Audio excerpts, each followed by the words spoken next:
the budgets for the Pooled Money Investment Board, the State Treasurer, and Capers.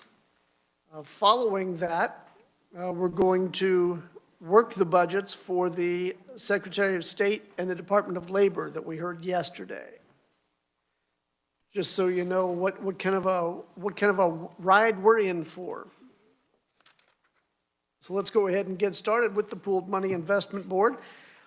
In order to get us up to speed on that, first off, let's look at the book for, that'll be on page 1085 in your budget book.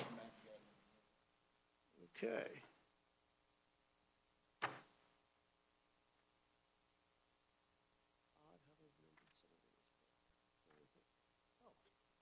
had my thumb in it.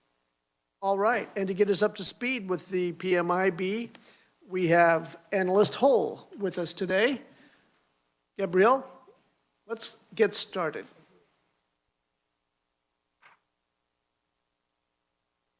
I can't hear you. Myself on. Oh, there you are. I hear you now. We are joined virtually by Scott Miller. He is the Executive Director and Chief Financial Officer for Pooled Money.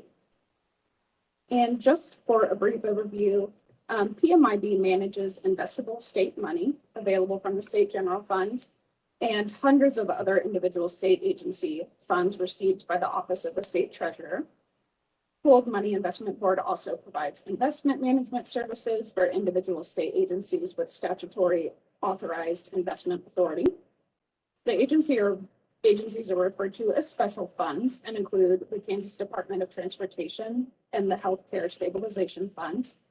In addition, PMIB administers the Kansas Municipal Investment Pool, or MIP, a state program providing local municipal entities with an investment alternative for their idle funds. And we are going to start on page 1090.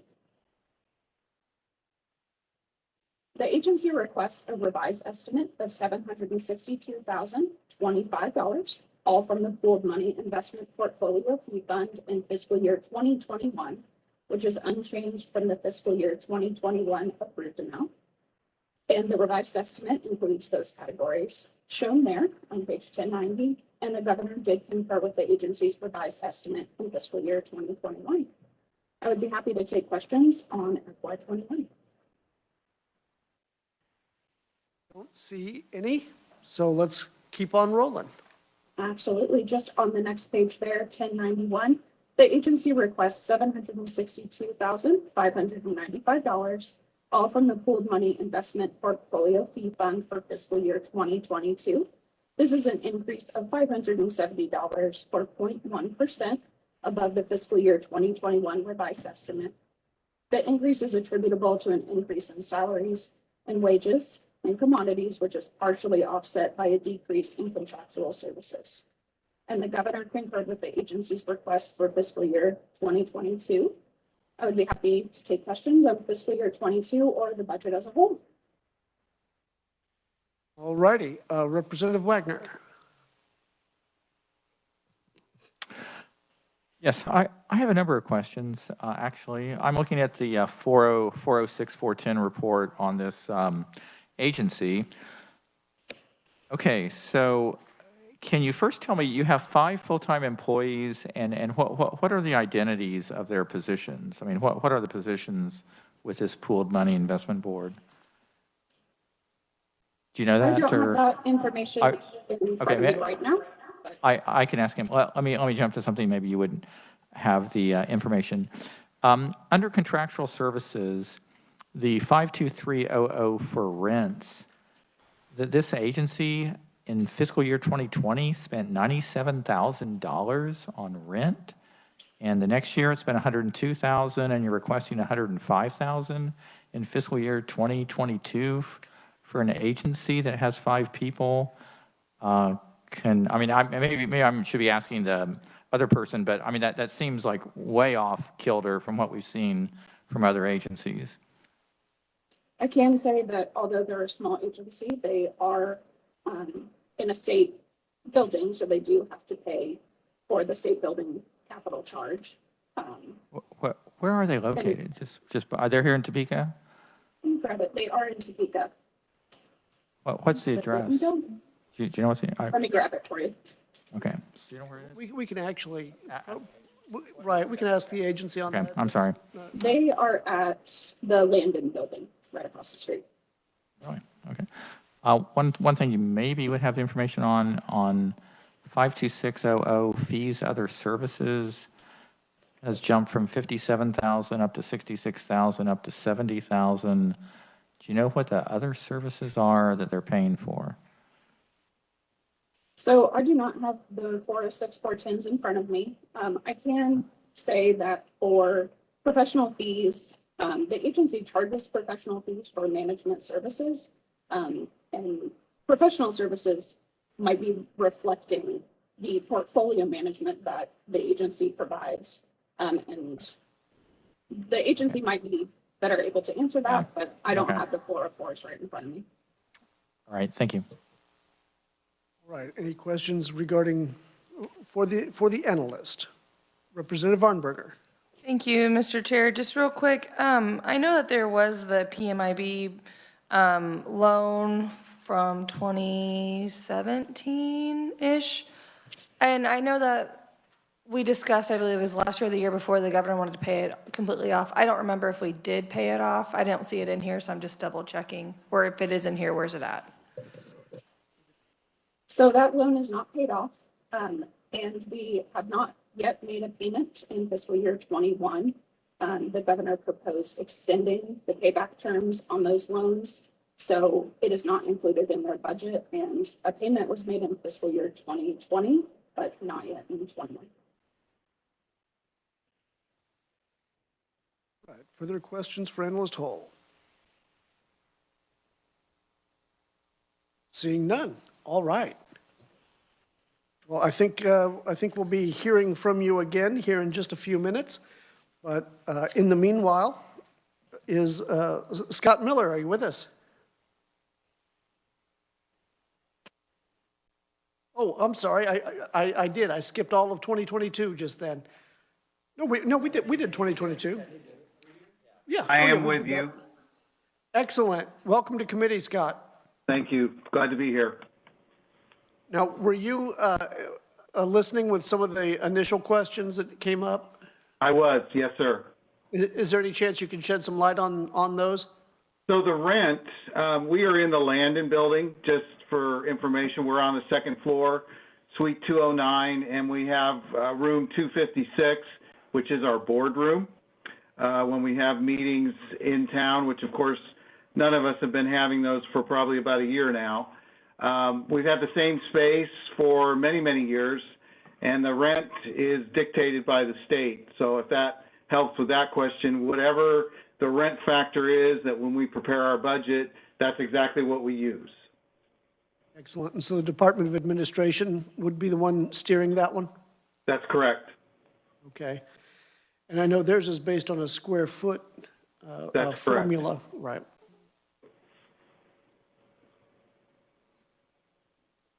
Go ahead, Representative Wagner. Yes, thank you for taking the questions. Your 52600 fees, other services was like $57,000 in fiscal year 2020, and then going to 66, then going to 70. What would those fees, other services, what does that encompass? Without looking at the form you're referring to, I'm pretty sure I know exactly what that is. Part of what we do with our investments is we subscribe to the Bloomberg Professional Service, which is our window into the markets. It allows us to see trades in real time. It allows us to look at security offerings in real time. It allows us to make sure that the prices that we're seeing from the brokers match what we're seeing on the screens. That is a very expensive system. We actually have two in the office. I have one in my office. We have one in a common area. The one in the common area is available for other agencies to use, like the Treasurer's Office, if they need to value collateral that is being used for public funds. So that's primarily the majority of that cost. We also have a bond accounting system that we have to pay for. which runs anywhere, I think it's up to about $9,500 a year. The Bloomberg makes up the majority of the rest of that expense. One final question, if you don't mind. Sure. Your agency has 5 full-time positions. And That so is correct. What are those positions? There's my position, which is executive director. I have an accounting and operations manager. I have a senior investment accountant. I have an assistant investment officer, and I have the municipal investment pool administrator. Okay. You don't have any secretarial staff, or this is all sort of higher ups by my. This is obviously skilled work. So, you know, I've been with the agency, it'll be 27 years next month. I've been director since 2011. At one point during my time there, we actually had 7 individuals, which did include an investment assistant and an administrative assistant. Those positions have been done away with. We can get the work done with the 5 individuals that we have in the office. So, you know, we have 5 folks now, and it's been that way for probably 10 years at least. Thank you. Excellent. And Bloomberg hubs are very expensive. I've looked into those myself. And so did you just say that yours is available for us to come by anytime? Absolutely. Beautiful.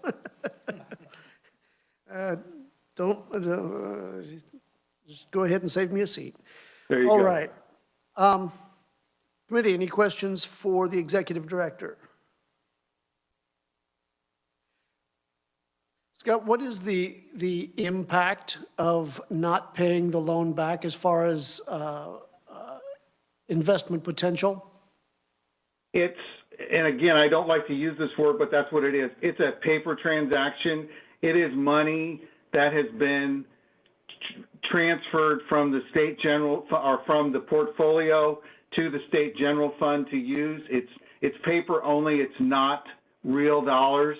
When it comes back to the PMIB, that will be a subtraction out of the state general fund, but getting it back does not increase the amount of investable money we would have to put to work. Excellent. Okay. I just know that question is going to come up, so I wanted to make sure I had an answer for it. Yes, sir. All right. Further questions for the executive director? Yes, Representative Wagner. Thank you for indulgence. I do have on page 1093 of the pooled money investment portfolio fee and fund analysis. Yes, sir. Which I take it as the basic money that funds the agency. So the revenue aspect of that is what? This is like you charge like a management fee or something to anybody who uses your services, or what? You know, I mean, it's, you know, 4 million up in a lot of years, or I guess it varies somewhat, but what is that revenue exactly? The revenue is driven by our fee income. Yes, sir. It is also the pool money investment portfolio is allowed to take up to 10 basis points on what we earn for the state. However, when the earnings are below 20 basis points, the board, we've been through this before during the financial crisis, the board voted that we would only take half. So in other words, if we're only earning 18 basis points, we would only take 9. We have the same type of arrangement with the municipal investment pool participants. That's money that is part of the large portfolio. We can take up to 15, actually up to 25 in statute. The board moved it to 15 many years back. So again, if we're not earning 30 basis points on the portfolio, we're not going to take 15. To give you some perspective, throughout the majority of when rates were dropped to near zero about a year ago, the portfolio has been earning somewhere between 10 and 12 basis points. So we are only taking 5 or 6 basis points for our fees. And that's the main reason why there's been a dip over the course of the next couple of years, for sure. As interest rates move back to normal, which We don't know quite exactly when that'll be. The Fed is looking at holding their benchmark rate at the current range of 0 to 0.25% through 2023, calendar 2023. And a lot of our investments are very short term, so they would be dramatically impacted if and when rates start to go back up. We are also allowed to charge a fee to the Healthcare Stabilization Fund. That is another portfolio we manage in-house. And then we also get a fee from the Kansas Department of Transportation as we act as co-managers with them. Does that help? Yeah, and then just then you have your expenditures, and so anything that you don't spend transfers to the state general fund just automatically. Is that how that works? That is every month around the last week of the month. We look at our fee fund balance, and anything over and above, we keep about $250,000 in that account. Anything over and above that, we transfer back to the state general fund. That is in statute. We are required to do that. Thank you.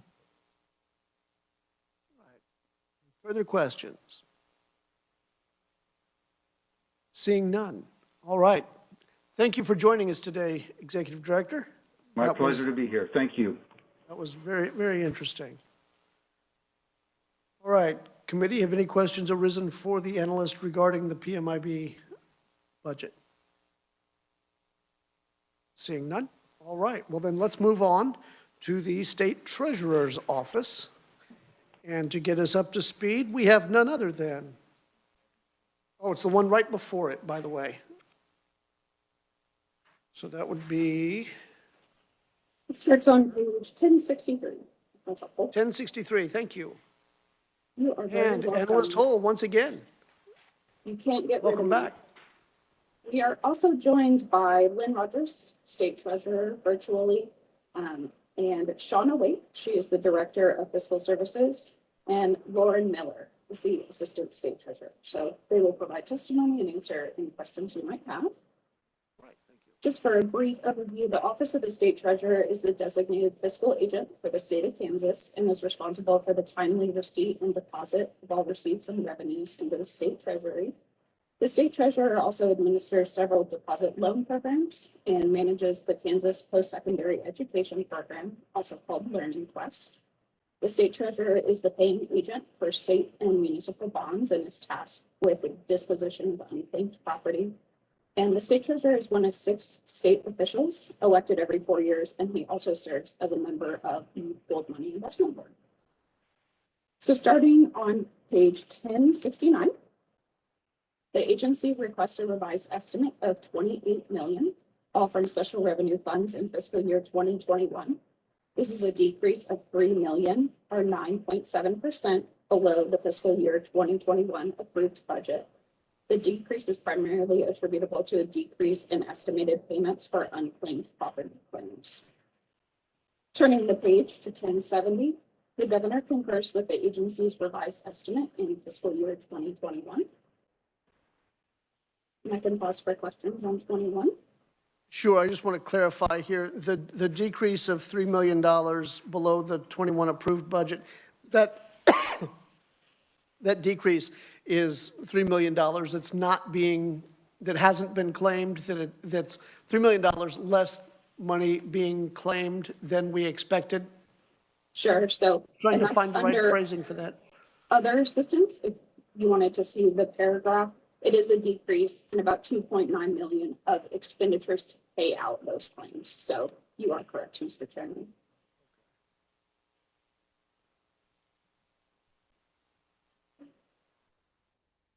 And also a decrease in the kids matching grant program? Yes. Yeah, for fiscal year 2021. Is that based on participation? I don't have the answer to that question right now, but I'm sure the state treasurer could get it for you, or I could look into it and get back to you. Yeah, I'll bet you there's somebody who will get that jump ball. All right, let's go ahead and go to, oh wait, are there any other questions for the analyst? Okay, then let's go on to 2022. Just at the top of the next page, 1071, the agency requests $82 million, all from special revenue funds for fiscal year 2022. This is an increase of 54.1 million, or 193.3% above the fiscal year 2021 revised estimate. The increase is primarily attributable to 54 million for expenditures from the local ad valorem tax reduction fund. The governor recommends expenditures of 28 million, all from special revenue funds for fiscal year 2022. This is a decrease of 54 million, or 65.8%, below the agency's request. The decrease is due to the governor not recommending the $54 million transfer from SDF to the local ad valorem tax reduction fund. I can pause here for fiscal year 2022 or take questions on the budget as a whole. All right. Do you have in front of you when the last time we did pay the local ad valorem tax reduction fund? My memory serves, it was 2004. 2004? Is that what you said? Okay. Yes, sir. All right. Questions for the analyst?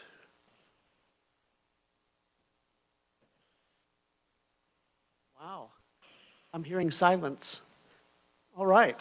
I think you've done a fantastic job. Lynn Rogers, if you're here, I'd like to welcome you to committee and see if there's anything you'd like to add. Well, thank you, Chairman Sutton and the committee. I do have a short testimony I want to read if I could, and then open up to questions.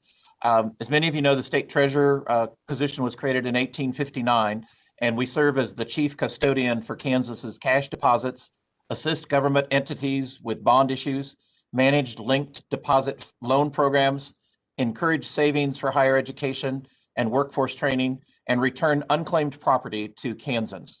The state treasurer's office has 35 budgeted employees who have over 426 years of dedicated service to the state of Kansas.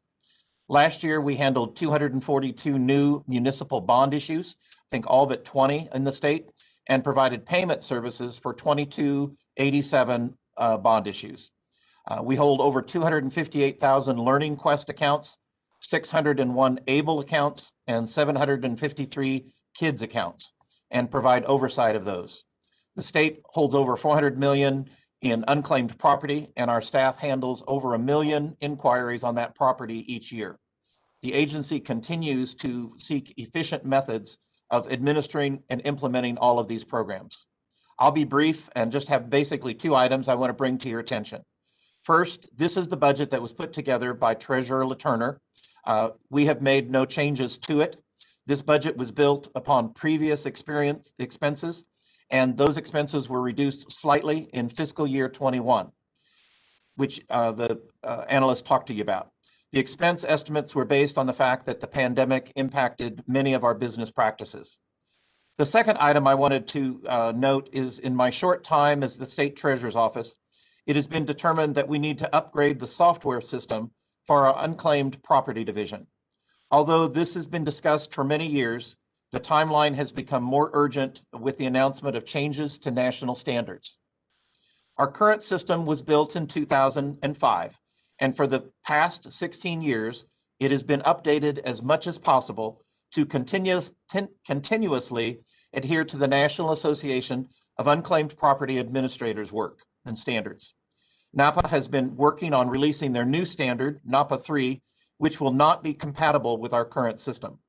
We learned mid-January that NAPA 3 will be released in the 4th quarter of 2021, and the age and already highly modified status of our current software system would make it risky to re-engineer to accommodate the new standard. It would also present serious security liabilities. It's the opinion of our IT director in the Office of State Treasurer that the office and the people of Kansas would be best served to replace the current unclaimed property system with a vendor-built application that is used by a majority of other states as soon as possible. This is a robust system that will take time and added expenses to implement, but we believe it could ultimately reduce costs and increase efficiencies associated with the operations of the Unclaimed Property Division while increasing the security for Kansans' data. So as a result, we are beginning the process outlined in IT projects for the Department of Administration, and we anticipate requesting a governor's budget adjustment in the near future to cover the estimated costs. Once again, thank you for your time. My staff, Shauna Wake and I are available here to answer any questions that you might have. Wolfmore. Thank you very much, Mr. Chairman. Nice to see you, Mr. Treasurer, in your new role. Yes, I good to see you. I have a question on the unclaimed property. I think it got a little publicity recently, and a lot of people are checking that.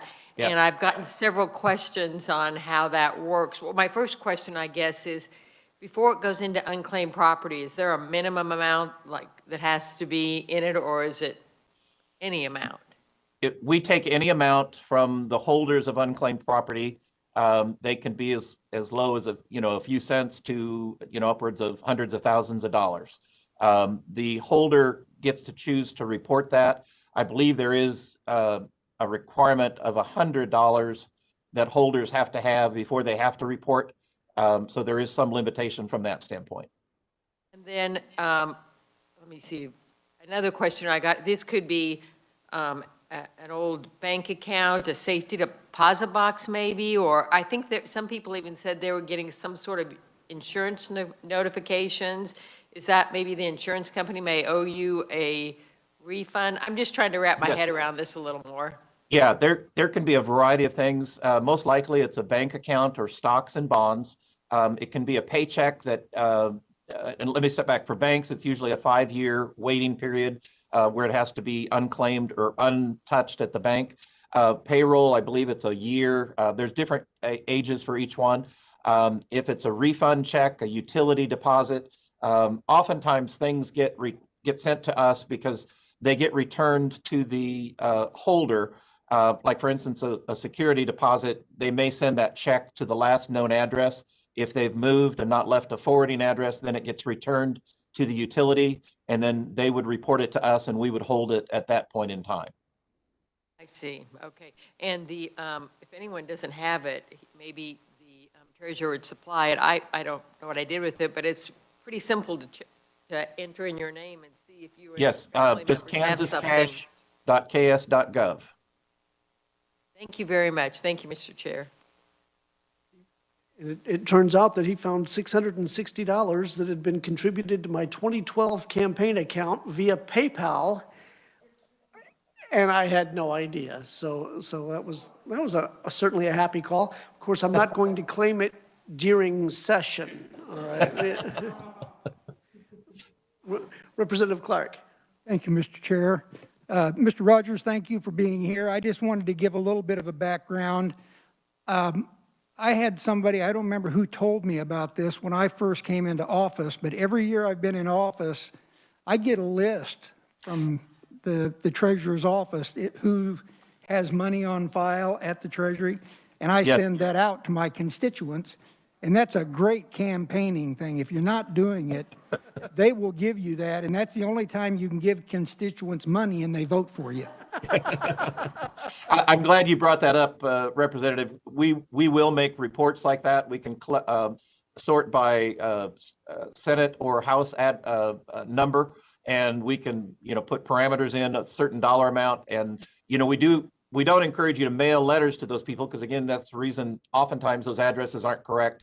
Sometimes they are, but we would welcome your assistance to put the word out to your constituents. I do get about 5% returned to me because it's a military town and there's so many moving that it's hard. But I've had up to $10,000 returned to a constituent in my district. Wow. Oh, that's great. That's excellent, yeah. All right, now I did want to ask about the decrease in the kids matching grant program in 21, and then it seems to go back up in 22. Is this based on participation? Is that really where that number is flexible? Yes, the statute allows for up to 1,200 kids, and the state will match those. So that's $600 for each of them. So the maximum amount payable is $720,000. We only have about 750 current accounts. And so that takes the need down to the $425,000. So we're just releasing that difference back to the state general fund. Excellent. All right, thank you. Representative Wagner. Yeah, hi, Lynn. Really good to see you here. I do actually have a number of questions to ask. First, I want to understand, again, this is my first year on this committee, the Treasurer's Department, so your whole thing is funded by the unclaimed property. How exactly does that work? I mean, you get, what money is turned over to you?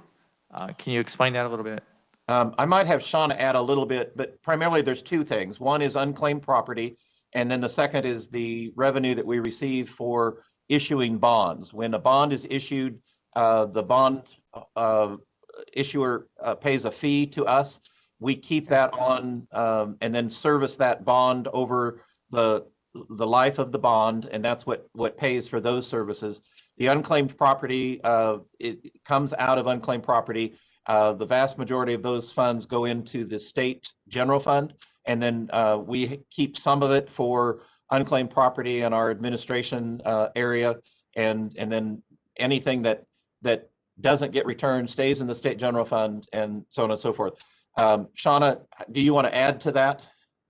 The only thing that I would add to that, sir, is that the financial education and learning quest programs are paid for by our contract with Ascensus.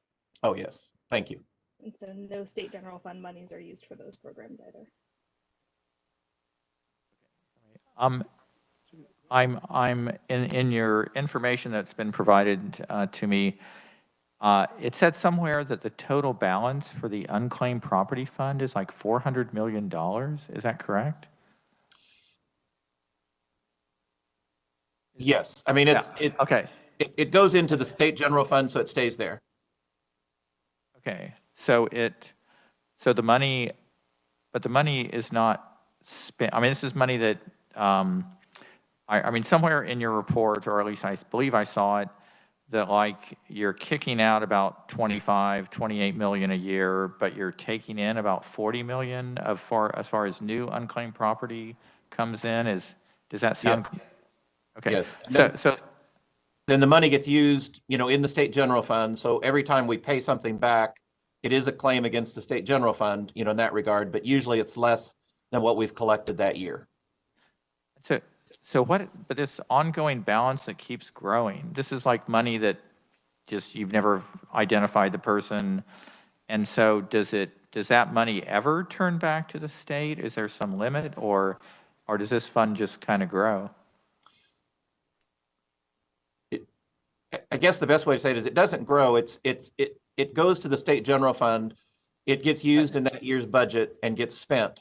And so if we find somebody that owns that property a year or two down the road, we take it out of the current general fund and pay them. So we use the proceeds, other than the cost of managing the program and the claims that are made that year, everything above that goes into the general fund, is used that year, and then I don't know how else to say it. Is there a better way to say that? Okay, Shauna? I think I'm tracking with you. So, well, let me just jump to an expense question on the State Treasurer's Office. And of course, this is somewhat is before your time, but looking at this again, 406, 410 report under State Treasurer, it jumped quite a lot under contractual services from fiscal year 2020 to 2021. And do you have any, I mean, again, fees, other services went from 360,000 up to 579, was a big mover of this. Again, what fees, do you know what you guys are paying with that? I guess I'm not sure what you're looking at. Is that in the current budget information, or? Yeah, it's in the breakdown that the legislative research or whoever can give to you, or Division of Budget can give to you. If you don't have that detail, there is a real question in my mind, at least. Oh, the primary growth probably of our fees, I'm guessing, and Shauna can correct me, we pay a sizable chunk of fees every year for bank fees. That would be wire transfers, ACH accounts, those kinds of things. Our staff, cash management goes into all of the state bank accounts to check those and move that money back and forth. Shauna, was there anything else that would include? So that is correct. It also is dependent upon earnings. So interest rates are really low, increasing our banking fees because that nets out of what we pay out to the banks for our services. Yeah. Okay. Okay, that's good enough. Thank you. Representative Amix. Thank you, Mr. Chairman. Treasurer, do you not have authority to invest unclaimed funds? Because those go into the state general fund, we don't invest those. That would become part of the funds that PMIB would manage and collect. Okay, so there is a return on an investment somewhere along the line, right? Right, exactly. There isn't a pot of 400 million sitting out there that the state could borrow against or use. It has been spent over the years, but we're still obligated to try to return that if we possibly can. One of the things, and I know it's never going to happen because it's never happened yet, everybody, excuse me, everybody comes in and claims their money. Are we ready for that? Well, yeah, I think the best way to say that's never happened in the at least the 40 years of experience that I've looked through on our reports. So thank you, sir. Thank you, Mr. Chair. Yeah, it's my understanding that in some of those cases, in order to claim that property, you would have to be admitting to something that you probably don't want to admit to. And so that some of that money is never, ever going to be claimed. Am I right on that? I don't know. That's the rumor. I wouldn't comment on that. Very good. All right. Any further questions for the agency? Seeing none. All right. Well, thank you for being here. Thank you.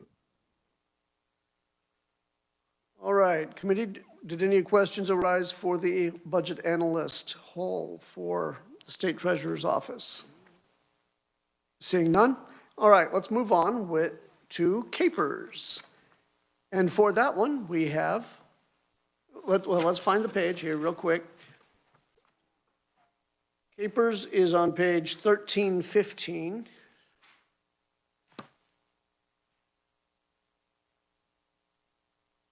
Here we go. All righty. And to get us running on the capers budget, we have Analyst Wu. Welcome to committee, Stephen. Hi, can everyone hear me all right? I can. Excellent. So before I start, I'd like to recognize that I believe Director Alan Conroy should be in the room. I'm going to defer a lot of the questions on specific agency operations to him. He has a lot more. I believe Alan's hiding under a table or something. I don't see him here. Oh, let me see if I.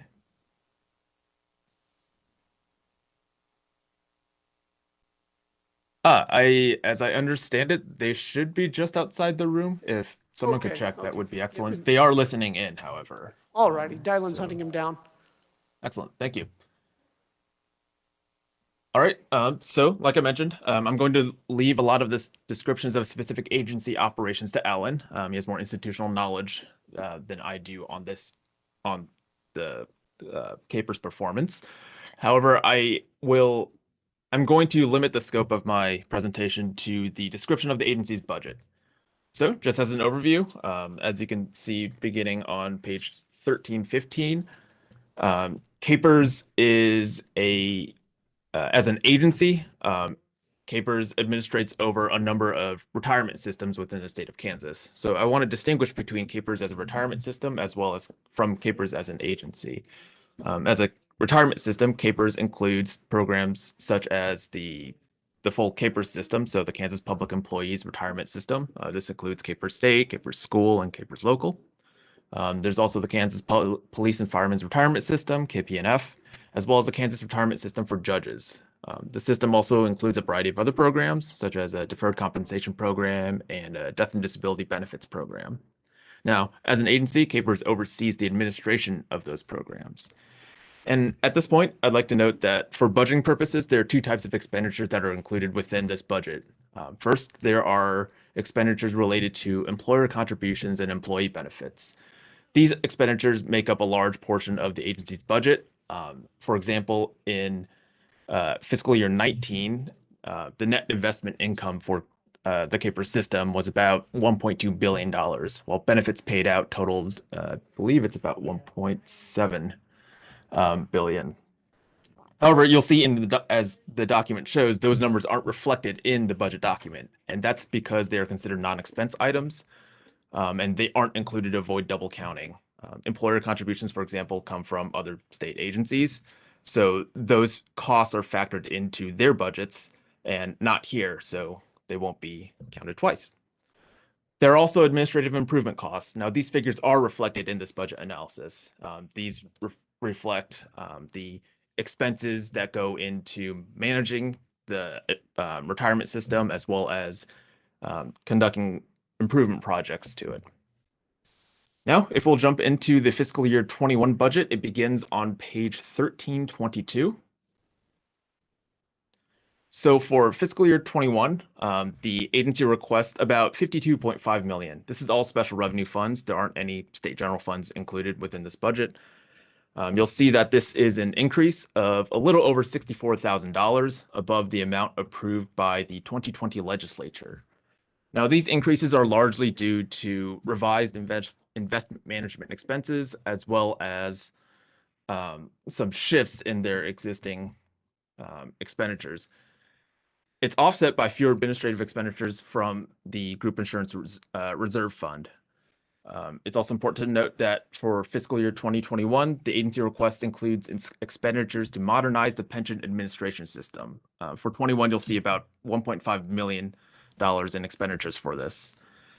This will be the large item driving a lot of the change for this agency's budget for this cycle.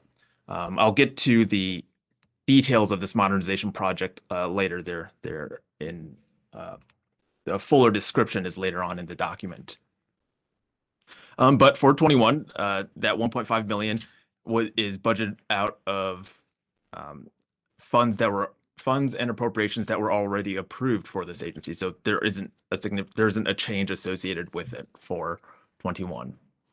Now, for the governor's recommendation, the governor recommends about $52.7 billion, again, all special revenue funds. And this is an increase of about $200,000 from the agency request, and it's entirely due to distributions from the Coronavirus Relief Fund. Those distributions were made after the agency submitted their budget, so they aren't incorporated there, but the governor's recommendation, which was made after those distributions, does include it. Moving on to 2022. It's on page 1323. For 2022, the agency requests about $60.6 million, again, all special revenue funds. This is an increase of about $8.1 million from the previous year. Now, here we'll start to see the increase in expenditures due to the modernization project. So those increases are largely due to the modernization project of the pension administration system. There's about a $6.6 million increase there. The increase is also due to some additional expenditures from investment management fees, about $1.6 million, as the funds invested perform better. So too do the fees paid out. Excuse me, I explained that poorly. As investment funds perform better, fees paid out to investment managers increase. So it's tied to the performance of those funds. So Right, the commission goes up. exactly. Those increases are offset by expenses that are incurred in 21 that aren't present for 22. For example, the distributions from the Coronavirus Relief Fund, those are 21 only. That $200,000 expenditure doesn't appear again in 2022. And for 22, the governor does concur with the agency's budget request. At this point, I think I want to go through to page 1325. I just want to stop here briefly to indicate for the committee the various funding sources that CAPERS draws its funds from. Like I mentioned, there aren't any state general funds here. Instead, you'll see that the majority of expenses for the CAPERS budget comes out of the Kansas Public Employees Retirement Fund, which draws revenue from employer contributions as well as investment performance and so on. Now, on page 1326, you'll see a program level analysis of CAPER's various programs. From 1326 until the rest of the document, until the end of the document, you'll see a program by program breakdown. For CAPERS, there are 4 programs included. There's an administration program, which provides assistance with the management of the overall pension system. There's a CAPERS investments program, which manages investment activities, including the supervision of investment managers. There's a deferred compensation program, which assists with the management of a voluntary tax-deferred retirement program. And there's a death and disability benefits program, which assists with the management of a group life insurance and long-term disability benefits program.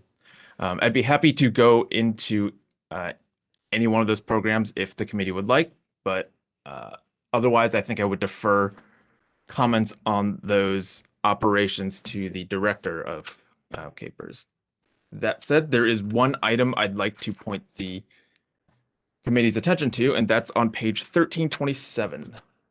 I've mentioned throughout this presentation several times that there is a modernization project ongoing at CAPERS. It accounts for a large portion of its budget request. You can see this modernization project detailed on 1327. So for a bit of background, CAPERS maintains a pension administration system to help collect employer contributions, pay benefits, and provide other services.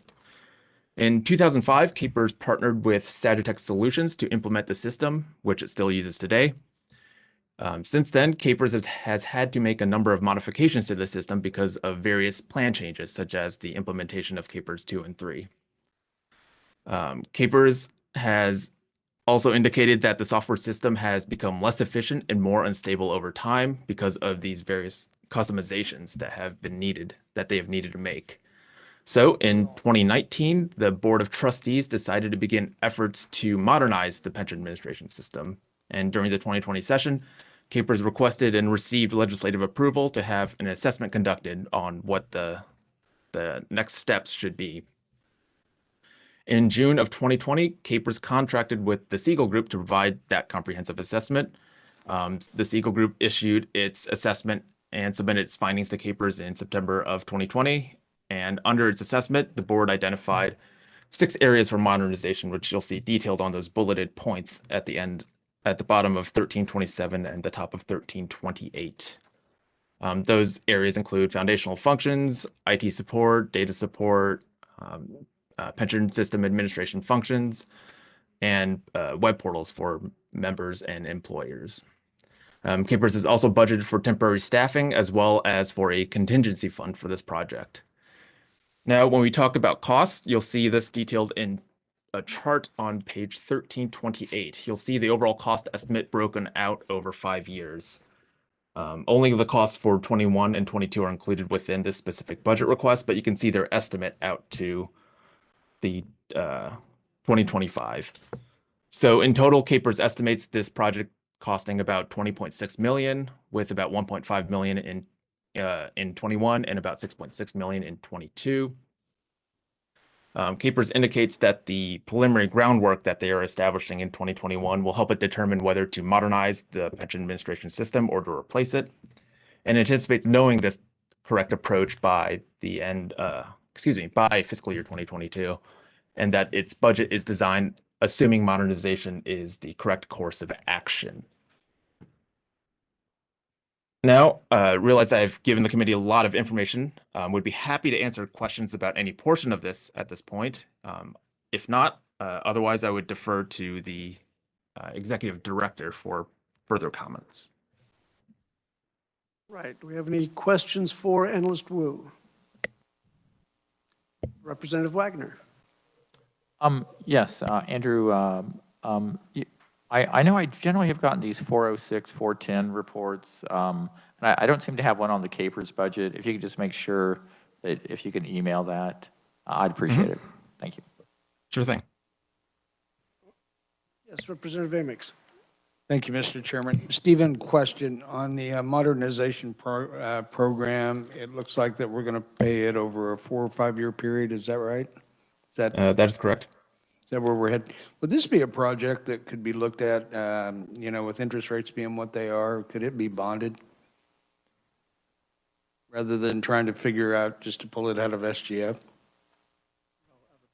I'm not sure. I have to get I'm back to sorry. you on that. Okay. And I'd imagine Alan would certainly be the one to ask on that one, so we'll get to that one here in just a minute. Stephen, what am I I'm missing something here, I know I am. When I'm looking at page 1326, I see administration costs 22.5, and then administration FTEs is 83, 84. I'm pretty sure we're not paying people $272,000. So what is it that I'm missing in that expense? And it gets So if I even could better direct- with Capers Investments. It's even more. Yeah, you'll that see I'm those missing. details broken out at the program level. So for the administration program, if you could turn to page 1329, you'll see how those expenses are broken out between the various account codes. For the administration program, parts of those, only part of those expenditures are contributed towards salaries and wages. So you'll see about 8 or 9 million from 2020 through 2022 for salaries and wages. You'll see varying amounts for contractual services. You'll see the jump in contractual service spending is largely due to the modernization project, as the agency is reaches out for various services for modernization of its veteran administration system. As for the investments program, if you'll just flip the page to 1330, you'll see that the lion's share of expenses in this program are for contractual services, which are largely for investment management services.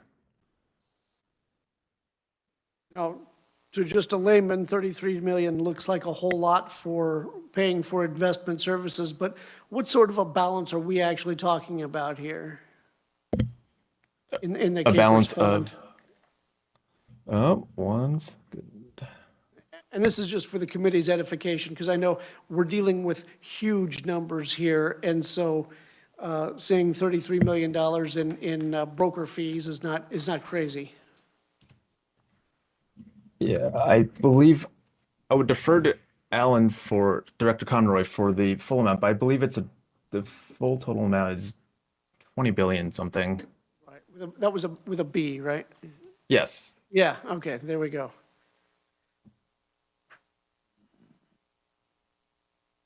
All right, any further questions for Analyst Wu? Yes, Representative Arnberger. Thank you, Mr. Chair. Stephen, just want to double check that nowhere in this budget does re-amortizing Capers, is it in here at all? Because this is just the agency, or is it? So the reamortization of Capers isn't included within, like, it's not reflected in this budget document. Okay. Just want to double check on that. Thank you.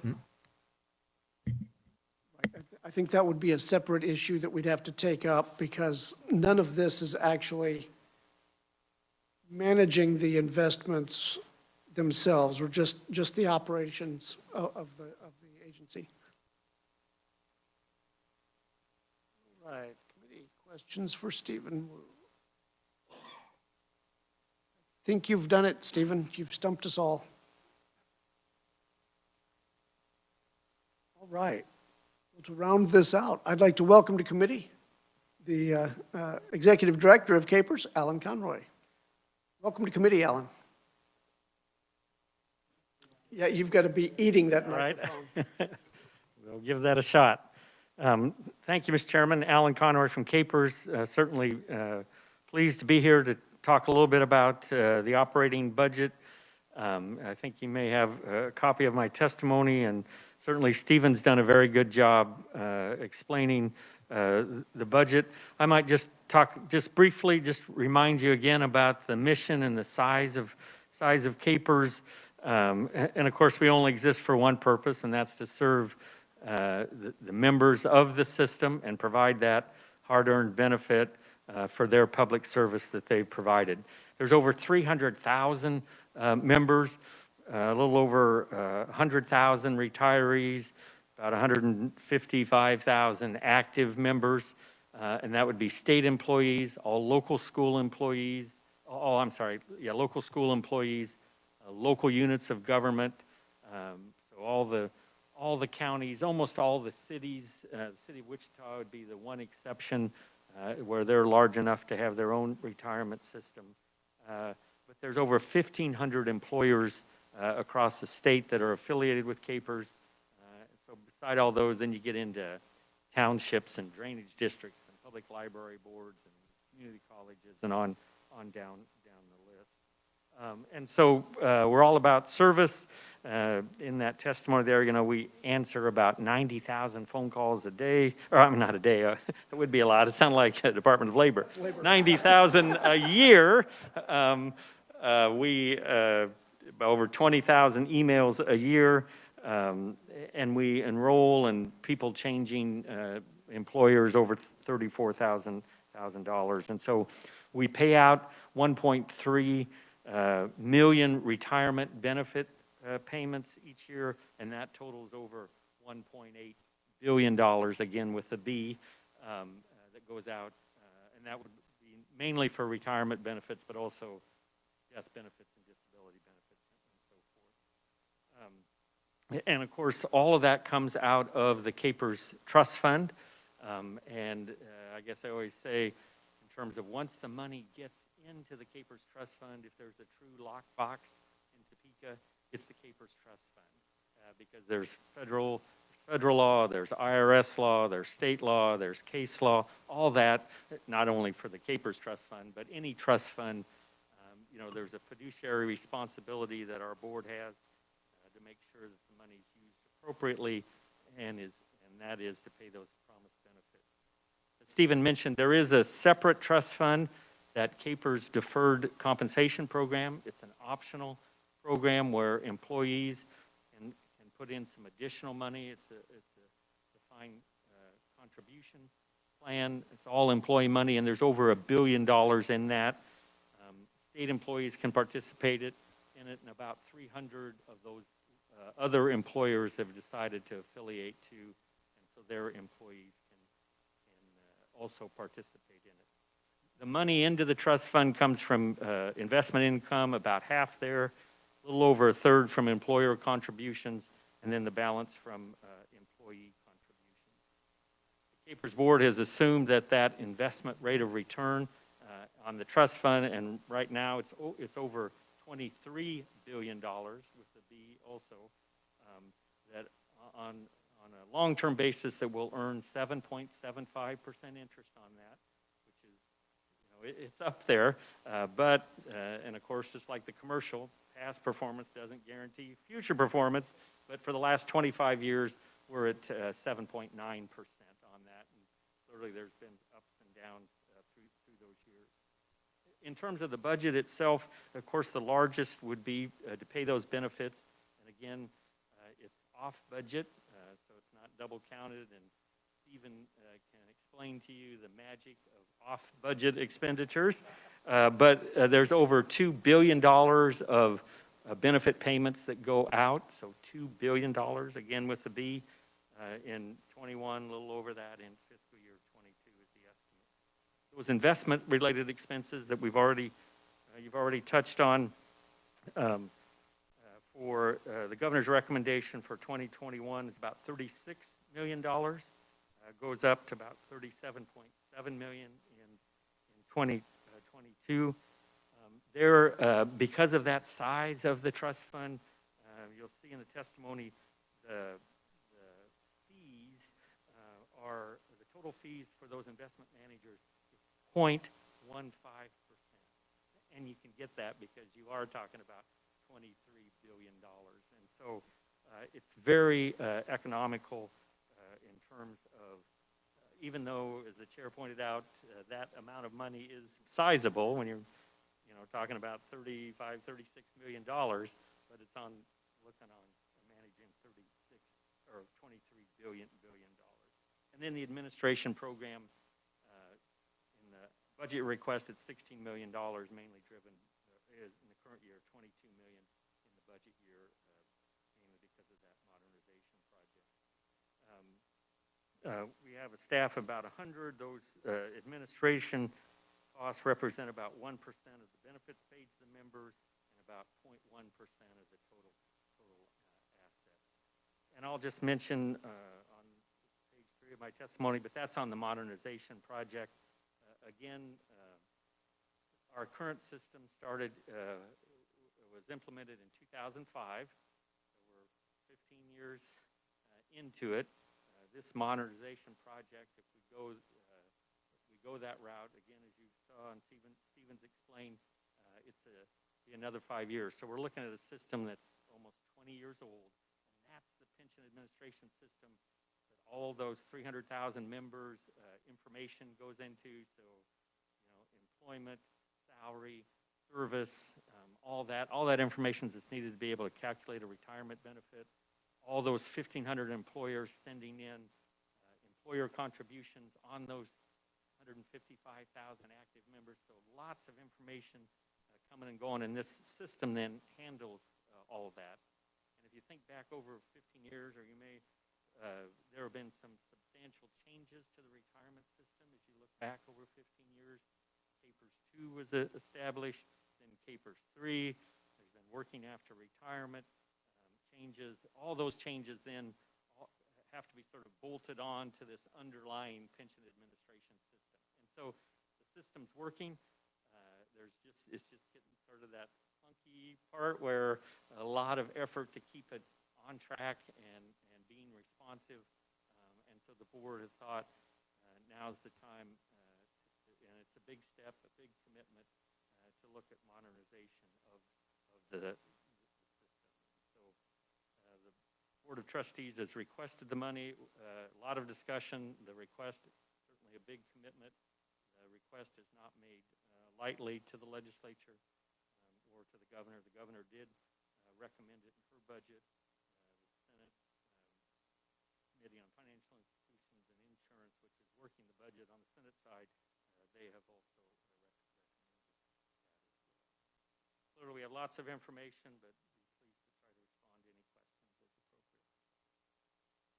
Right. Could you go in, this modernization obviously is the key driver in this budget. What does this look like? I mean, as far as we want to modernize it, when I do it, I buy a new laptop. What does it look like for an agency of this size with this much data? What does it look like? It really is. It's a application. It's a software system out there in the pension world. There's about 4 major vendors that have software systems that deal with pension administration.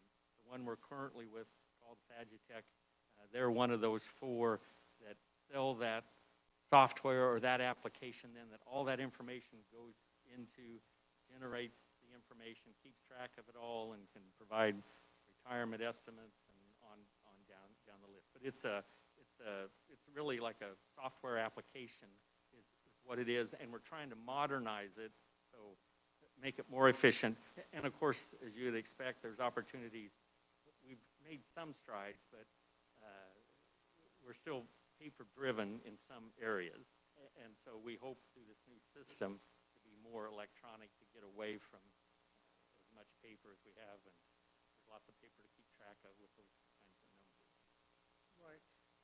So this is predominantly software, not hardware, or is it both? It'd be mainly software. Representative Ames. Thank you, Mr. Chair. Alan, it's always good to see you. Question that I brought up a second ago, rather than making this purchase over a multi-year period out of funds that you all have available, does it not make sense to bond it and get it all done immediately? Or is it just that wouldn't work? I mean, I suppose it could go that way. I guess the funds would be there. Again, based on the current timeline, we wouldn't need them all at one time. And so the pace of those funds, since we are not borrowing it, you know, it would just come out of the trust fund. I guess bonding would work, but I think just taking it out of the trust fund as part of the regular operating expenses would also be efficient, and then there wouldn't be those bond issuance costs. Looking at some of the modernizations and especially the portals for the employers and the employees, I think, you know, that's something that I think would be fairly important to a whole lot of folks. And I didn't know if speeding that up might make a whole lot of sense, but Right. Yeah, no, it's a good. I'm going to trust your judgment. Well, thank you, and it is a good question, and I think part of it, again, just because of the age of the system, so much of this upfront work is sort of foundational work, or getting the data cleaned up, getting the data in order, so then you can start adding on those new portals or making those changes. So we're trying to do that foundational work, which is kind of expensive up front, and then you go to the portals and other things like that. Alan, thank you. Thank you very much. Always a pleasure. Thank you, Mr. Chair. Representative Wagner.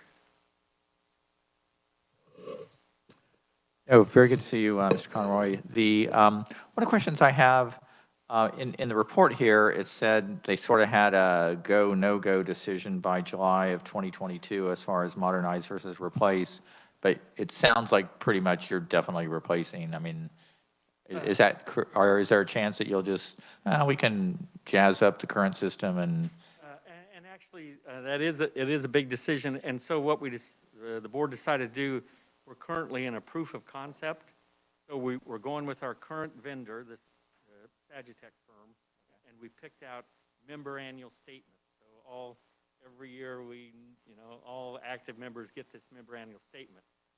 It's become very challenging internally to generate that, a lot of time, a lot of effort, trying to make sure they're all correct. So we're trying to see how they do with updating just that one function as sort of a test case. And if they do well, then I think it probably ups their chances that we'll give them, say, okay, we'll stick with you, and now we'll go on to the big project. If they don't do well, then we'll go out for an RFP and try another vendor. I can also ask, so my question with some of these sort of computer upgrades, and I had forgot to ask the state treasurer this, do you see actual efficiencies in the sense that you would be able to complete all these clerical tasks with fewer, on-the-ground employees once you have this done? I mean, is there any payback as far as return on investment in that regard? I think conceptually, yes. I mean, that's the goal, and particularly some of these paper-driven systems, if it can be more electronic, not only allowing the members access maybe to do some things if they feel comfortable doing it, and less staff intervention, but also once we get it, tracking it through the process. So the short answer is, yes, I think the goal is eventually there would be savings on that side because of efficiencies that the system would permit us to do, particularly in handling retirement applications or withdrawals or death benefits, whatever it may be. But you don't really have a number or anything. It's sort of theoretical. Okay, one final question. Probably the one thing I get asked, I've had a couple people kind of bend my ear on, capers and all that damn money they spend on those fancy New York, whatever, investment people. It's a pretty big chunk of money. I mean, even though on a percentage-wise, it's really down low. I mean, yeah. But I'm wondering, I mean, is that like bid it out? I mean, is there like, how do they get the contract, and once they get it forever, or how do you, That's right. There is, the board makes those selections, so there's a process to go through that. Okay. You're right, some of them have been in service to capers a long time. And so, that is true. A lot of them, as part of the contract, which I think is good, and I think in the investment world it's called sort of favored nation status. I don't know if you've ever heard that, but it basically means if one of those investment fund managers gives somebody similar to us a good deal on their fees by contract, then they have to give it to us too. So I think that's another way to make sure, you know, that somebody, you know, that we negotiated a good deal at the time, but maybe 5 years ago. But because of that, that helps us keep those fees current, I guess. Fair enough. Thank you very much. I was actually going to put in for that position yesterday, but seeing what happened today, I don't think I'm eligible, so I don't think I'm qualified. All right, any further questions for Mr. Conroy? Yes, Representative French. Thank you, Mr. Chairman, and thank you, Director, for being here this afternoon. I'm fairly new to the legislature. Can you explain the Capers State School Group fund that we have continued to have to repay each year and how we got in that position? You said we have a lockbox on Capers, but somehow we owe you money. So can you explain that to me just real quick? Thank you. So the Capers State School Group would be all the state employees and all those local school employees. Local school employees are the largest group. Over 80-some thousand of the 155,000 are local school employees. 20,000 state employees that belong to Capers. So you're, of the 155,000, now you're up to about 100,000. The state pays the employer contribution, of course, not only for all state employees, but then for all local school employees as part of state aid to education. And there's a whole process. It goes to the State Department of Ed. They ship it out to the local school district. It touches the school district. They've got to, can't spend it on anything else. They have to send it to Capers like the very next day. It's all kind of electronic circle. So the state is making that significant contribution as part of state aid to education. So that's the state school group. Unfortunately, for the last 25 years, our actuary comes and tells the board the employer contribution, defined benefit plan, you know, investments bring in so much, the employees contribute so much, but whatever the shortfall is, it falls to the employer, and that's reflected in those employer contributions. For 25 years, the actuaries come in and said, state, for that state school group, you should contribute here, and for 25 years, the state, ultimately, through the policymakers, have said, we're going to contribute down here. That difference doesn't go away. It's still a debt, still an obligation of the state. It rolls to that unfunded actuarial liability, and we're charging 7.75% interest. That's the assumed rate of return. And so that has to be paid at some point, and it's all based on when that amortization, you know, kind of the mortgage on the house on the unfunded actuarial liability, is supposed to be extinguished at the end of the 40-year period, which is 2033. And so, but the good news is this year is the first year that the state is making the actuarially, paying at the actuarially required rate because of some additional contributions made the last 2 years. But this is the first year that the state will be contributing at that actuarially required rate. So that's a good thing to happen because that's consistent employer contributions is the key to long-term funding. The unfunded liability for state school is about $6 billion, again with a B, big number, and over half of that is because the state put in less than it was supposed to at the time, rolled to the unfunded liability, and we're charging 7.75% interest. There's other things, you know, demographic changes, plan changes, actuarial methodology changes, but the largest single factor is the state has not paid what was required at the time. Long answer, does that help? Thank you. You note on your budget here, the 2019, the legislature in SB 9 authorized $115 million back into that repayment. But it doesn't say anything about 2020. And I know we authorized like 130 million or something last year to repay that. Did that actually get back to Capers? Yes, there was those two additional payments. There were some additional payments made for 2 years that actually got us over the actuarially required amount, not the rate, but the amount. So that was good. And then there was those skipped payments, 17 and 19 are delayed payments. Uh-huh, okay. Delayed. Delayed sounds better. And the decision was to pay those over 20 years. So every year now, it's a total of 25 million a year. It's supposed to be coming from the general fund to pay for those delayed contributions for those 2 years. There were like 4 moving parts of delayed or missed payments. And again, I'm sorry if I could just circle back on that unfunded liability. The legislature clearly controls funding. Once the money gets in the trust fund, then it's in the lockbox. Got it. But clearly, you as policymakers have that spigot of money that's going to come or not. It does have to get there. Yes. Thank you for the history lesson. Thank you, Mr. Chairman. This has been a long, long road. Representative Wolfmore. Thank you very much. Thank you for being here, Alan. It's always nice to see you. Remind me what the funded ratio is to date. Right, we're at 70%, which is, and that's assets to liability. You want to be on at 100%. Right.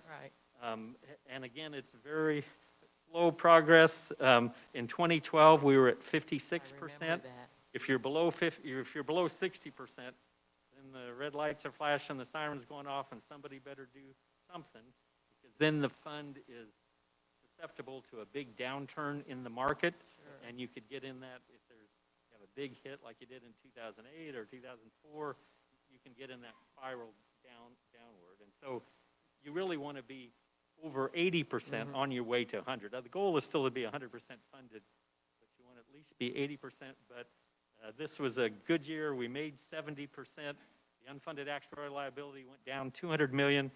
And on an actuarial basis, we had a 17% rate of return. That was in 19.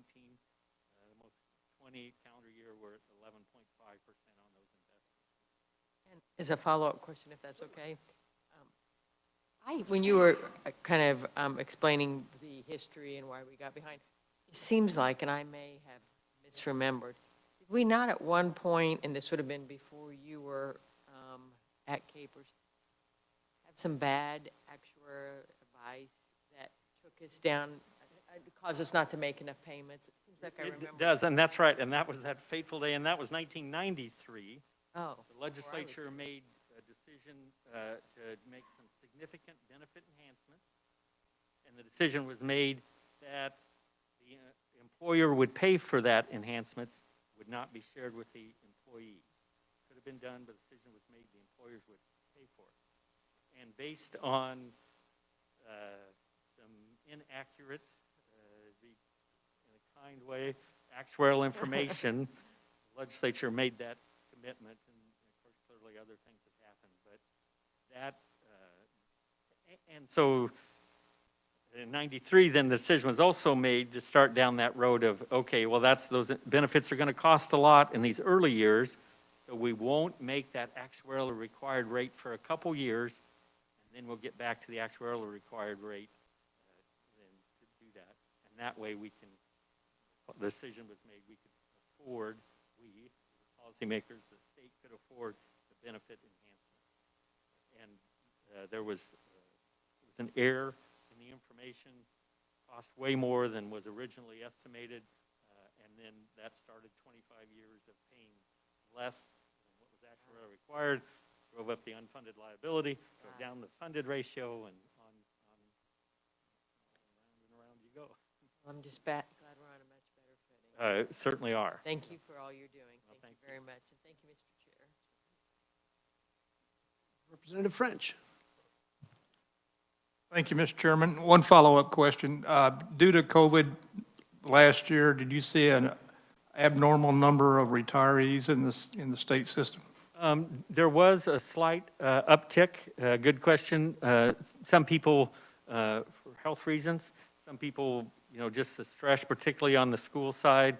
I think I do have a wife who's a school teacher, and those years that, or that part of the year where she was doing virtual education and in class education, doing them both at the same time, I guess I could understand from a personal perspective why some people decided this just wasn't going to work. But yes, and we'll see some more, particularly teachers that are under contract, as they're coming up into this school year, how many will, we've had some indication that number may go up again at the end of this school year in advance of next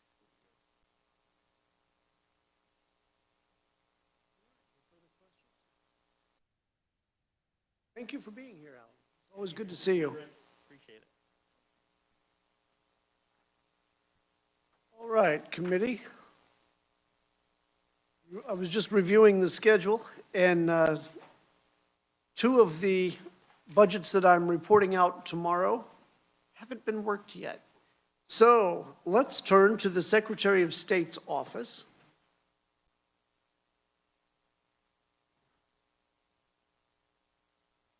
And I apologize. I know that a lot of committees are taking tomorrow off, and I wish we could do that too, but we have still got about, I don't know, about 10 budgets, I think, before we can start walking slowly.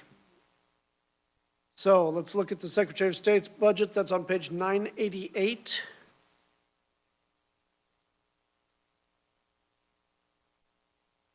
Trying to see if there was something that caught my attention. Oh, yes. Not for 2021.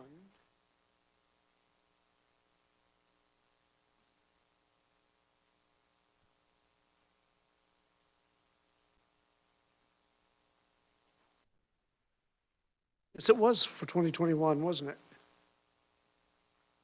927,585.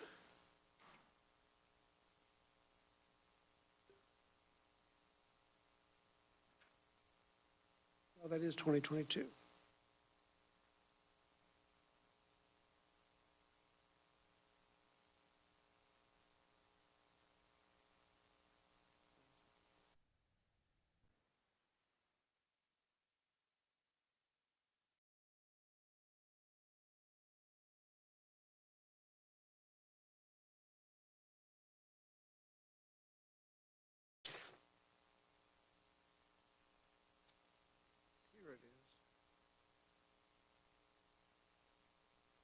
All right, start off and move the governor's recommendations for 21 and 22. I have a second. Second. Right. Now, discussion. Recall that Secretary Schwab mentioned that the $927,485 was no longer necessary, and I'm looking for the 924 number in the budget, and I'm not seeing it. Is that the one? Page 997 might be helpful. Right.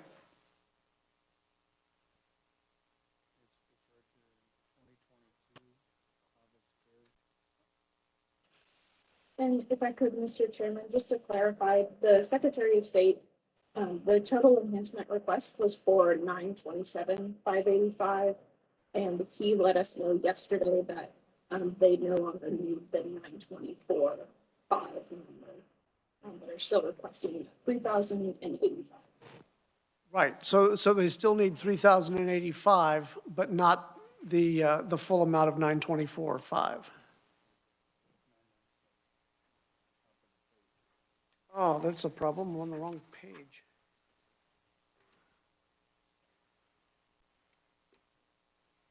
There it is. Oh, okay, good. And that was an enhancement, am I correct? All right, so we'll, and the governor recommended making that an SGF transfer to the Democracy Fund instead of SGF appropriation. All right, but that 927,585 is no longer necessary. Just the 924,500 is no longer necessary. There, So the that's how I'm doing 3,085 it. is. I had the numbers switched and it still worked out in my head. I just wasn't seeing the minus sign. Okay, there we go. Okay, so then, yeah, then I would recommend that we remove that 924,500 from the Secretary of State's budget for 2022. Finally, I get to cut something. Whew, I feel so much better. I know. They won't know what hit them. All right. Is the committee in agreement on that? Since they said they didn't need it, we don't need to say that part out loud in appropriations or anything. We'll say he fought, it was terrible. All right, so the governor's recommendation minus the 924,500.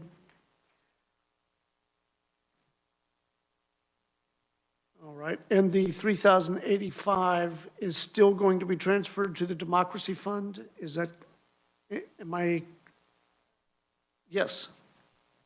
Thank you, Mr. Chair. I'm looking at the testimony from the Secretary of State's office, and it says on here, reduce SGF transfer. Well, in the governor's recommendation, it's not SGF. Correct. So I guess my question is, are we making is it all making sense? What we're talking about and what since the governor recommended all funds and not SGF? Right, but because it is a HAVA election fund, it has to be interest bearing, and that's why the governor was moving it to the Democracy Fund. Okay. And Dylan's nodding, so I know I'm right. That was the reason that it wasn't it couldn't be SGF funding. It had to go through the Democracy Fund or some other interest bearing account. And it still would be an SGF transfer. It would just show up in their budget as special revenue funds because it is put directly in that account. Yes, Thank you, Mr. Chair. So if we don't, if I remember him yesterday saying, if we don't place it in the interest-bearing account, we get to return it to the Fed, even though we did all the in-kind things that we did, so. Correct. Yeah, I think that's fair.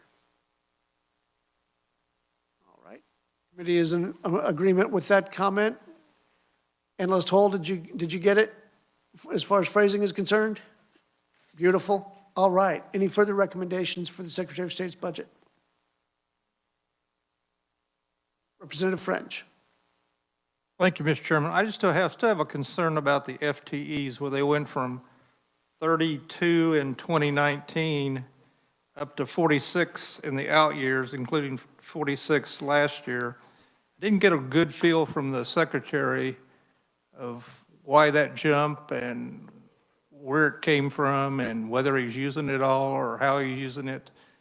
I just think that's a kind of a red flag to me, but I don't think it needs to be put in the report. I do. That is a valid point, though. Thank you, Mr. Chairman. And Catherine is here from the Secretary of State virtually, and she might be able to answer that question too if you wanted to ask any follow-up questions. Okay, that would be fantastic. Thank you, Mr. Chairman. This is Catherine Gonzalez, Assistant Secretary of State with the Kansas Secretary of State's office. You can hear me okay, hopefully? Very much so. Okay, great. Representative French, I hope this may clarify your question.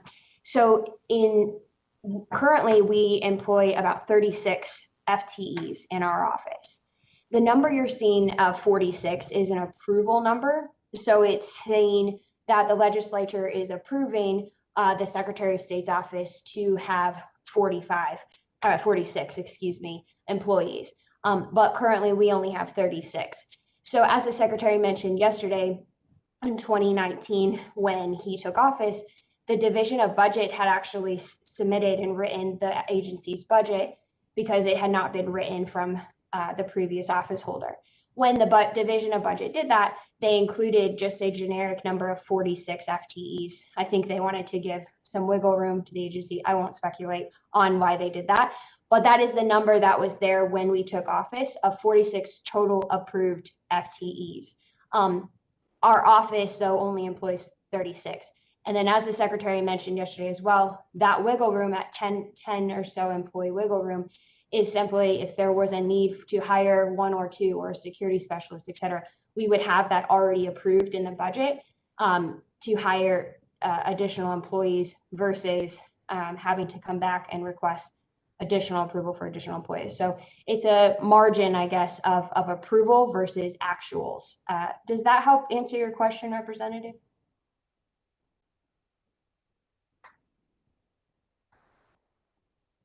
I don't think so. I think I still don't understand if you have a certain number of FTEs, there ought to be positions allocated against those. And if you're not filling them all, that's one thing. But if you don't even have the positions, then why is the FTE so high?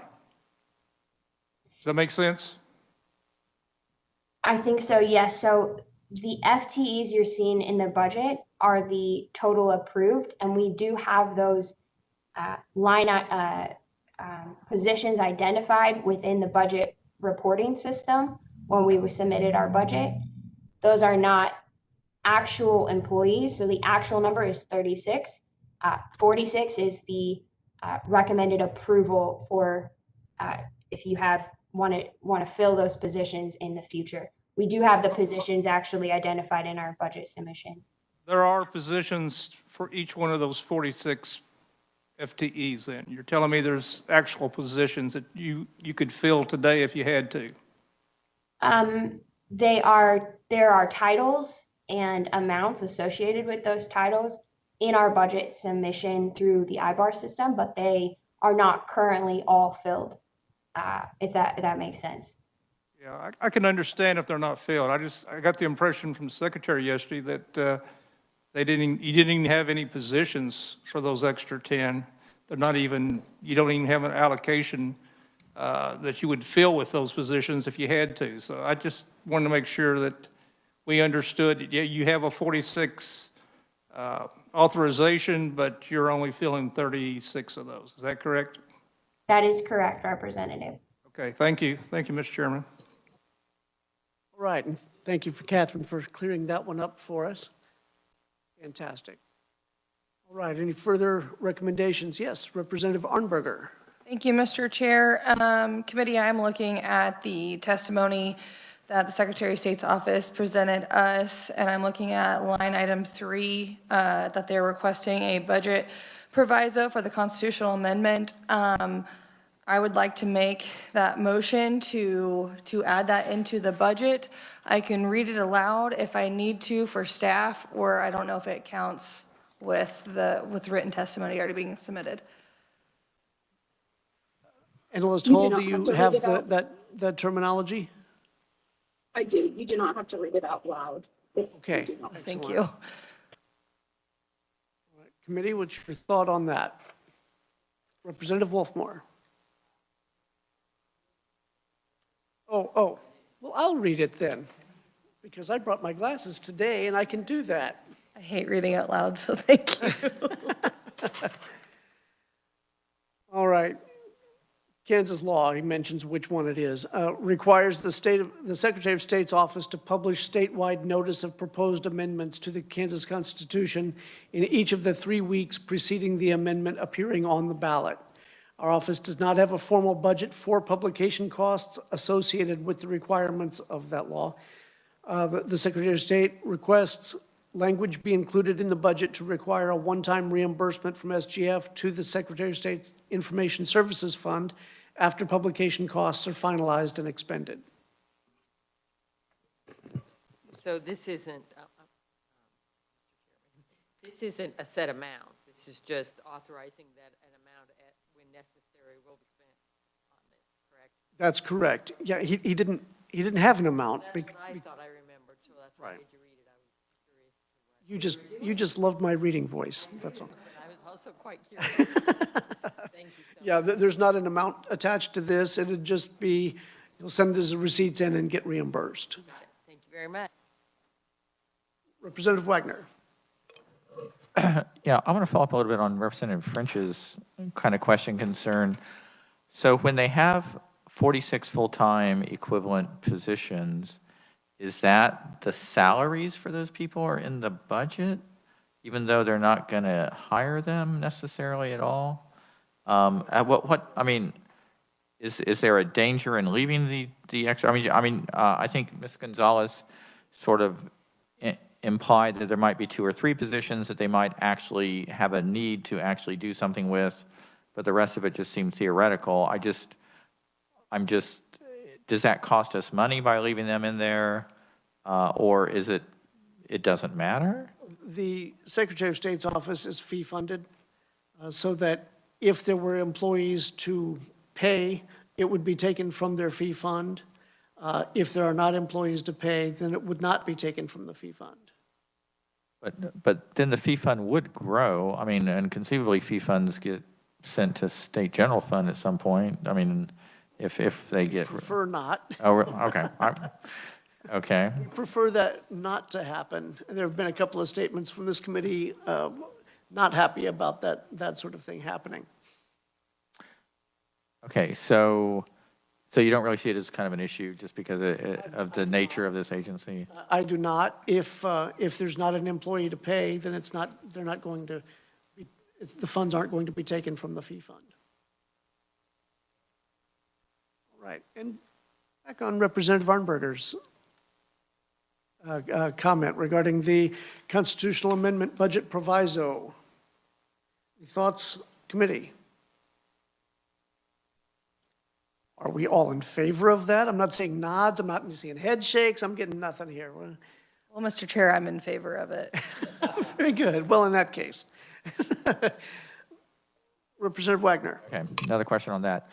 I know there's a lot of discussion around here about why are these things still published in the newspapers when it would be much more cost effective just to have it, on some, whatever website or some other electronic method. I mean, is there anything in this proviso or that's a whole nother just separate bill that would have to require that?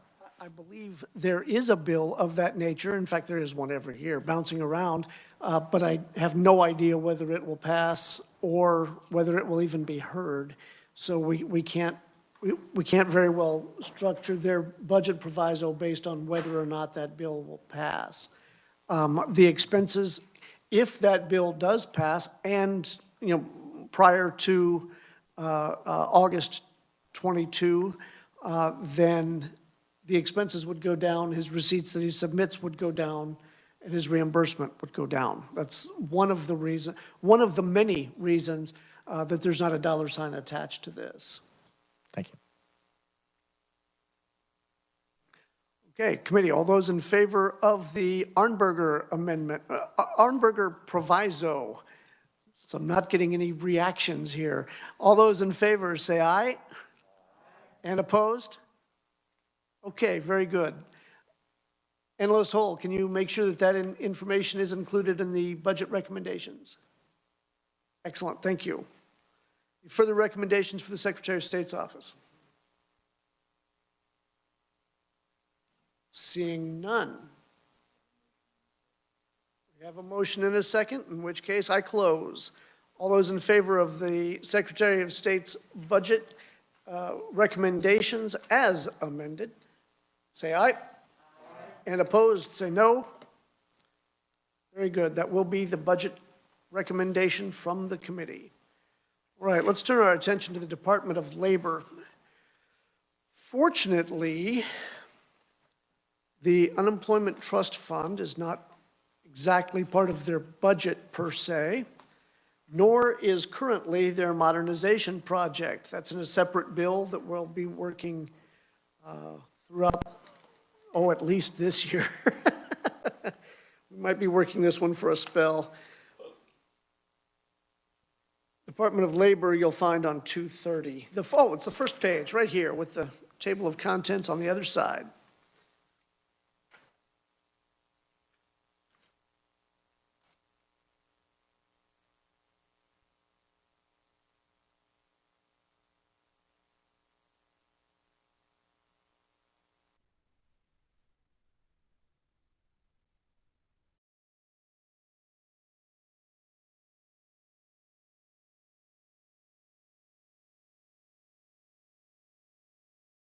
All right, so the major adjustments in '21 were the lapsing of 2020 funds, as well as money transferred from the Spark, or by the Spark Task Force. In '22,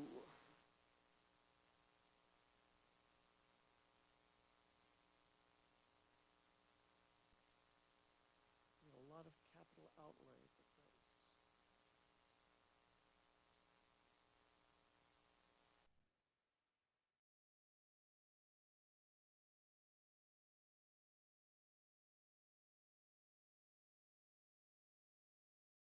Sorry, I find it a little funny that it says the all funds decrease is due to decreased expenditures on computer hardware.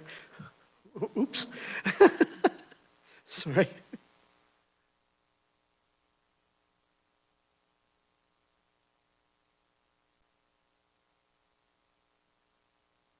And then we had decreased benefit payments projected from the Unemployment Insurance Trust Fund. We hope that that remains to be true, but that is a projection, and we know that we'll be revisiting that next year as the data becomes more concrete.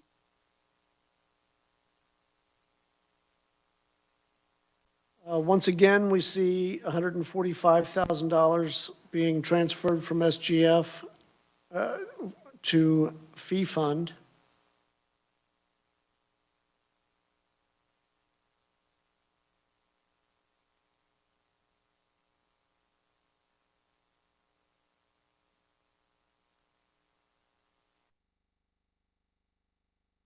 And an enhancement of $833,000 all in federal funds for the unemployment insurance program.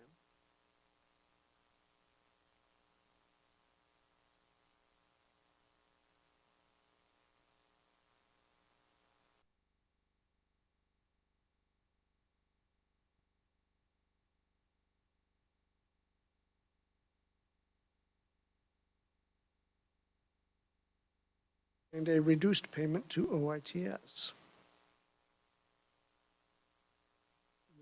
The reduced resources package.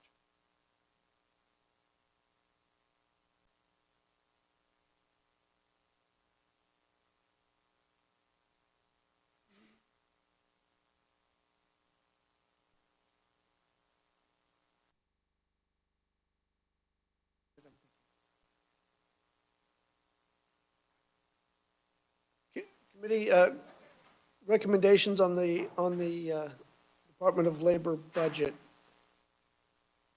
I'm trying to wrap my head around part of it, so I need time to think here for a second. Sorry, Mr. Chair, I would make a motion to concur with the governor's recommendation on FY 2021 and FY 2022. Second? Seconded by Representative Wolfmore. Okay, discussion. Representative French. Thank you, Mr. Chairman. On the page 241 at the bottom, it talks about the governor's requests from specific agencies to reduce their state general fund monies by 10%. Far be it from me to question the governor, but to me, you have an agency in crisis, it's not the time to cut their budget. Well, and that's kind of where thank you, Representative. That's kind of where my head was going to, seeing that reduction is OITS.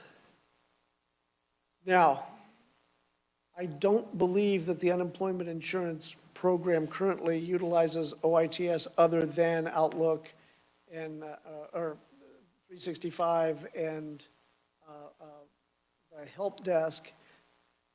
But I really have some difficulty with that one. Right, but the agency submits that the reduced resources budget would impact their OITS initiatives. Yes, Representative Wolfmore. Thank you, Mr. Chair. I was going to suggest, I know we have someone on, it looks like, from the Department of Labor. Maybe he could give us some input on that. Brett, I didn't see you up there in the Hollywood squares. Yeah, sorry about that. Actually, Don, are you still on the call? I am here. I'm going to let our chief take the first stab. Excellent. Perfect. Excellent. Thank you.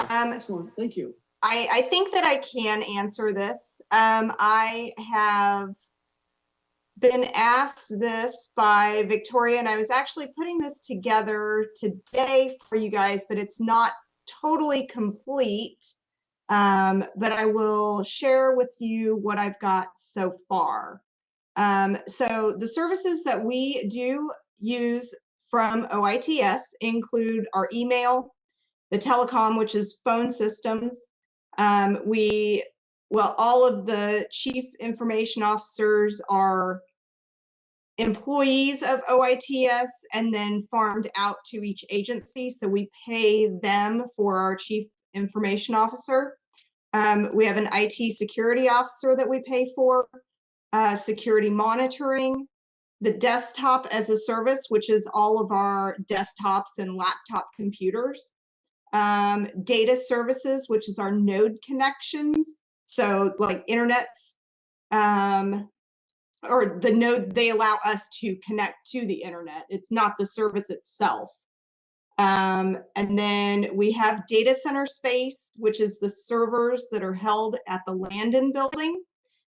We have the Command, which is mainframe storage, and I believe that's in Kansas City. We have Microsoft and other licenses that we pay to OITS. And then we are not fully implemented in the cloud services. That's partially, well, actually, it's not partially, it's due to issues that other agencies had, and they put that whole initiative on hold for a while. It is moving forward again, but so we've got partial cloud services, like we have a few things out there in the cloud, but most of our information is still at the Landon and then in Kansas City for our unemployment mainframe. So we do have quite a bit that we have housed within the OITS structure that we do pay them for. What sort of impact would a $145,000 reduction have on your ability to? I've got a great echo going on here. I sound phenomenal. On your ability to perform your function? Right now, none, because we have some fee funds that are tied to our unemployment fund that we could use in place of the state general fund. However, depending on, depending on how much money we get from the federal government. So right now, typically when the economy is bad, we have quite a bit of money for the unemployment program. So we could fund the initiative right now going forward, probably for a couple of years, but at some point the economy is going to get better and our federal funds will decrease. So the fee fund that we have that is tied to unemployment, that is our safety net for when our federal funds decrease to a point where we have to have some stopgap fill in and help pay for expenses just to run the unemployment program. Does that answer your question? Yes, it does. Representative Arnberger. Thank you, Mr. Chair. And you may have answered this yesterday and I was late, so I apologize. I'm looking on the very first page, 273, where it has the budget overview of 2021. And I'm just curious on where we have the legislative approved budget or for fiscal year 2021 and then agency approved. You have an additional $512 million from all funds. Where are you getting those all funds? Where are you pulling it from?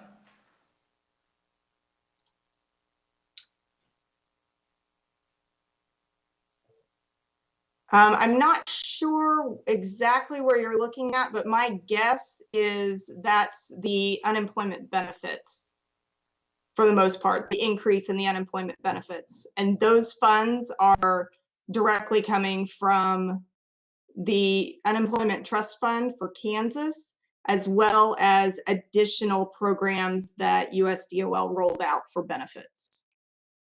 That was increased unemployment insurance program activity. Okay, and then a follow-up on, from the governor's to yours, it's about a $30 million increase with the governor's. Could you tell me exactly what that $30 million is, or if somebody could show me on where it's posted or on the pages? Sorry, there's an echo and I got. Yeah. I'm not sure exactly where that's at within the KLRD budget write-up, but the $30 million is the money from the Spark committee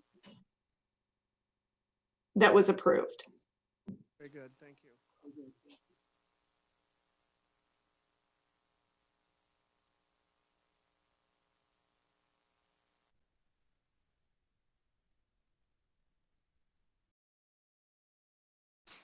All right, so I'm understanding that the reduced resource package is acceptable to you, but not for very long. Is that, did I understand that correctly? Yes, you did. Okay. And I also found the Spark committee $30 million. It's on page 232. 232, all righty, thank you.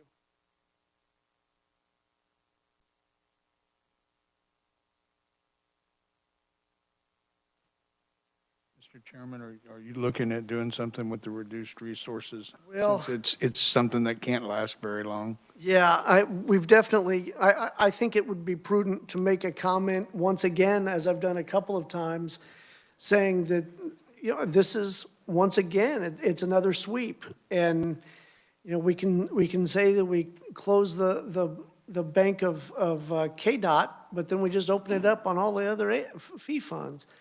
We've got to rein this in, and if the agency accepts it, I'm not going to, you know, say absolutely not, you know, just deny this thing, but we need to make a note that sweeping fee funds to fund SGF expenses is not sustainable. We cannot continue it. I believe most of the agencies would agree with that also. I think that, yeah, there The will ones that probably we've be talked some to. agreement, yeah. All right, Well, I would accept that as part of my original motion to be able to add that note and let you really handle it the way that you see fit. But to make sure that, you know, that appropriations understands that this can't go on very long. And, you know, when you have claimants trying to get into the organization, part of it is, I understand, going to help pay for telephone. There it is. So exactly. take it to appropriations. Let's add a note that says this has got to be taken care of. Is that all right with the second? All right, very good. Someone wanting to speak? Yeah, this is just Brett. I'm the Deputy Secretary, Mr. Chair. I just at a very high level, how unemployment admin is funded, though, that is a federally funded endeavor. So how it works is they basically allocate a pie for all the states to use, and it's tied to how busy the claims volumes are, and they kind of slice it up. And then when claims activity nationwide increases, you get more money. And then when you are less busy, you get less money. So the dollars to support the unemployment program are federal in nature, and then they ramp up when claims volumes shoot up like we have. So we've seen a net influx of money pouring into the agency from those federal grant programs. But in a typical environment, we don't allocate SGF to the unemployment insurance program. It's a federally dollar-driven program. Right, and that's why when I'm looking at the 2022 reduced resource package, it shows a $145,000 reduction in SGF and no effect on all funds. Yeah, and that's more on the budget side. The doc paid our ability to provide services from that particular amount. There's going to be federal dollars pouring into UI admin over the next couple of years, and we'll use every last dime of it. Don't get me wrong, but that's not going to move the needle on in terms of our response to the current crisis, where there's a substantial amount of resources both from the federal level and then CARES Act dollars that have been poured into it. So, and I expect that. I am comforted. Federal side, yeah. Okay, I am comforted by that. Nonetheless, this sort of practice, this sort of budgeting, we can't do it this way. So I yeah, and I didn't want to. I'm not disagreeing with you there, Mr. I was trying to make sure the committee knew that we're not feeling impacted in terms of our resources. Like, money's being poured into the program, and we're spending that money. so excellent. Well, in terms of that broader issue, definitely I'll defer to the chair and the committee in terms of how they respond to that. So I just wanted to make that note of we feel we're getting the resources to continue to provide services. Excellent, excellent. Thank you for that. Yeah, this really applies more to outlying years than the current situation. But I certainly appreciate your input on that. All right, committee, any further recommendations for the Department of Labor budget? I was kind of hoping modernization would be a part of this one, but by golly, we don't get it in our committee. We'll have it in another one. All right, all those in favor say aye. Aye. All those opposed say nay. Very good. That will be the recommendation of the committee when I read it out tomorrow. Tomorrow we'll be, I don't know actually what we'll be doing. This is all we'll be doing. We'll be working the budgets for the Pooled Money Investment Board, the State Treasurer, and Capers. So it should be a relatively early afternoon. We can then go outside and play in the 1-degree weather. Very good. Yes, be sure to check your emails this evening. With these short turnarounds, the budget analysts are working there. We say, oh my gosh, we're working so hard. They're here till like midnight, all right? I'm answering an email from Stephen at 11:30 at night. I don't know if I typed that right. I couldn't see. But nonetheless, these folks are working their tails off. So be sure to check your email, read over the budget recommendations, make sure it matches what you think it was supposed to say, and shoot them a response. Show some love on this thing, all right? They're working hard. All right, until tomorrow, we are adjourned.